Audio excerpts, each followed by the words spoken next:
Hai guys, selamat bertemu lagi dengan Mimin di channel Nona Yuki.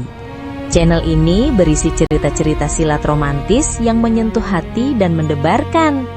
Mohon bantu subscribe, like, dan komen ya. Terima kasih. Kaisar Agung Seni Bela Diri Bab 2028. Kaisar Yan membuktikan Dao. Pemandangan seperti ini benar-benar di luar dugaan Luo Xiu. Sebab sejak awal, ia hanya menganggap Kaisar Yan sebagai ahli ranah tertinggi. Ia tidak menyangka bahwa setelah bangun, Kaisar Yan justru memberinya kejutan dengan langsung mendobrak belenggu dan melangkah ke tingkat pembuktian Dao. Dalam situasi krisis dunia abadi saat ini, munculnya satu tambahan ahli tingkat pembuktian Dao tak diragukan lagi adalah hal yang baik. Seperti yang dikatakan Fang Yi, dulu saat berada di ranah tertinggi tahap kesempurnaan besar, Kaisar Yan disegel di tempat yang gelap gulita tanpa cahaya matahari selama berabad-abad yang panjang. Jika tidak ada kejutan, dalam kondisi seperti itu ia pasti akan tewas karena kehabisan sumber asal. Namun Kaisar Yan bertahan dengan keras kepala, sehingga memenuhi syarat untuk hidup kembali setelah ditempatkan di tanah kematian. Ditambah lagi, selama tahun-tahun ia disegel, ia tidak pernah menyerah untuk memahami Dao, yang bisa dianggap sebagai bentuk lain dari akumulasi tebal yang siap meledak. Semua kondisi ini digabungkan, barulah memungkinkan baginya untuk mendobrak belenggu. Bagaimanapun, di kekacauan tanpa batas, di antara 100 ahli ranah tertinggi tahap kesempurnaan besar, sulit untuk menemukan satu orang yang berhasil membuktikan Dao. Mungkin ada yang merasa probabilitas ini tidak terlalu rendah. Namun jika dijelaskan dengan cara lain, orang akan menyadari bahwa probabilitas ini sebenarnya sangat rendah hingga mengerikan. Misalnya, dari 1000 ahli ranah wilayah Dao tahap kesempurnaan besar, mungkin hanya ada satu yang bisa menerobos ke ranah Santo. Dari 1000 ahli ranah Santo, mungkin hanya ada satu yang bisa menerobos ke ranah tertinggi. Lalu dari 100 ahli ranah tertinggi, mungkin hanya ada satu yang bisa berkultivasi hingga ranah tertinggi tahap menengah. Dan dari 100 ahli ranah tertinggi tahap menengah, mungkin hanya ada satu yang bisa menerobos ke ranah tertinggi tahap akhir. Dengan analogi seperti ini, dari 100 ahli ranah tertinggi tahap kesempurnaan besar, hanya ada satu orang yang bisa menerobos ke ranah pembuktian Dao. Betapa mengerikannya probabilitas tersebut. Di antara banyak warisan di kekacauan tanpa batas, kultivator ranah wilayah Dao dan ranah Santo masih sangat banyak. Meskipun basis jumlahnya besar, namun yang benar-benar bisa memiliki identitas dan status yang layak, setidaknya harus berada di ranah tertinggi. Membuktikan Dao. 3 bayangan semu leluhur raja menyipitkan mata mereka, merasa cukup terkejut. Awalnya mereka mengira itu hanyalah semut ranah tertinggi yang bisa dimusnahkan dengan lambaian tangan. Tak disangka, justru pada saat ini orang itu mendobrak belenggu dan melangkah masuk ke ranah pembuktian Dao. Namun ketiga bayangan semu leluhur raja itu tidak terlalu mempedulikannya. Memangnya kenapa kalau sudah menerobos ke ranah pembuktian Dao? Paling banter hanyalah tingkat pembuktian Dao 1, tidak menimbulkan ancaman berarti bagi mereka. Bahkan seseorang yang baru menerobos ke tingkat pembuktian Dao 1 belum sempat menimpa senjata pembuktian Dao miliknya sendiri. Kekuatannya akan jauh berkurang, ancamannya pun semakin kecil. Baiklah, sekarang akhirnya kita bisa mempertahankan situasi 3 lawan 3, ujar Fang Yi sambil menyipitkan mata. Saat ia mengucapkan kalimat ini, ahli klan pemakan jiwa itu juga tidak lagi memilih untuk melarikan diri. Jelas ia juga merasa tidak perlu lari lagi. Bagaimanapun Kaisar Yan baru saja menerobos.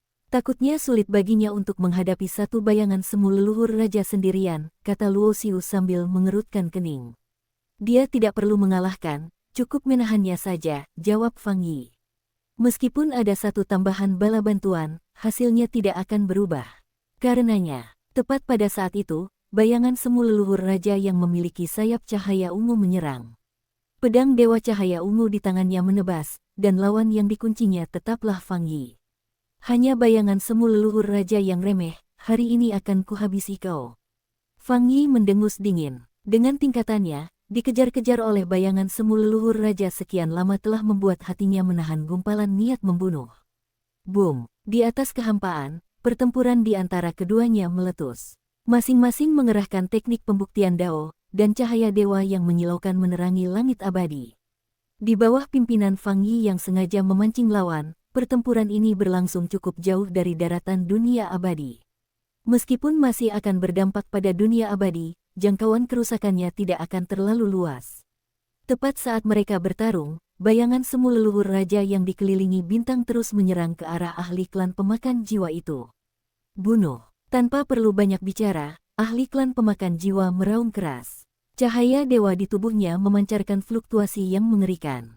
Hanya auranya saja sudah membuat langit dan bumi bergetar hingga retak, seolah seluruh dunia abadi terkena hantaman kekuatan yang tak terbayangkan dan bisa runtuh kapan saja. Hal ini membuat wajah Luo Xiu berubah. Jelas sekali bagi ahli klan pemakan jiwa ini, ia sama sekali tidak peduli apakah dunia abadi akan hancur atau tidak. Sementara itu, Kaisar Yan yang baru saja menerobos ke ranah pembuktian Dao dan tampak sangat suci di bawah selubung teratai emas dan hujan cahaya, kini diincar oleh bayangan semu leluhur raja bertiga kepala 6 lengan. Hanya tingkat pembuktian Dao 1, aku hanya butuh 2 tangan. Bayangan semu leluhur raja ini sangat mendominasi dan agresif. 2 tangannya menyerang ke arah Kaisar Yan, sementara 4 tangan lainnya terbagi, 2 menyerang Fang Yi dan 2 lagi menyerang ahli klan pemakan jiwa. Kau berani meremehkanku. Sepasang mata Kaisar Yan laksana 2 gumpalan api yang membara. Meskipun baru saja menerobos ke tingkat pembuktian Dao 1, auranya sangat kuat, seolah kekuatan seluruh langit dan bumi memberkatinya. Boom! Api tanpa batas menyebar, menenggelamkan langit, seakan mengubah seluruh dunia abadi menjadi dunia api, menjadikannya sebagai wilayah kekuasaannya. Menghadapi 2 tangan bayangan semu leluhur raja, Kaisar Yan mengerahkan seluruh tenaganya untuk melawan. Api yang ia kibaskan membakar langit, dan simbol-simbol Dao besar yang terjalin dari api tampak abadi sepanjang masa. Namun, kekuatannya bagaimanapun masih sedikit di bawah bayangan semu leluhur raja. Seberkas cahaya dewa menembus penghalang api, lalu menghantam keras bahu Kaisar Yan. Sementara itu, bayangan semu leluhur raja bertiga kepala 6 lengan itu menunjukkan senyum sinis saat menghadapi api yang datang menenggelamkannya.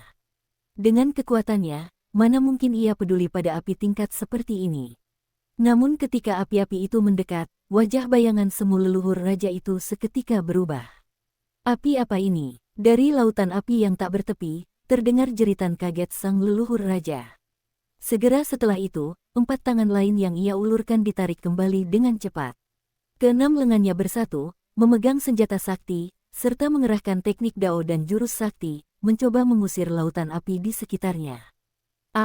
Detik berikutnya, jeritan terdengar dari dalam lautan api. Disusul kemudian oleh ledakan energi dewa yang mengerikan. Kaisar Yan terpental di tempat, menderita luka parah, dan memuntahkan seteguk darah segar. Darah itu seketika berubah menjadi api, membakar ruang hingga membentuk lubang hitam. Luo Xiu terus memperhatikan pertempuran ini.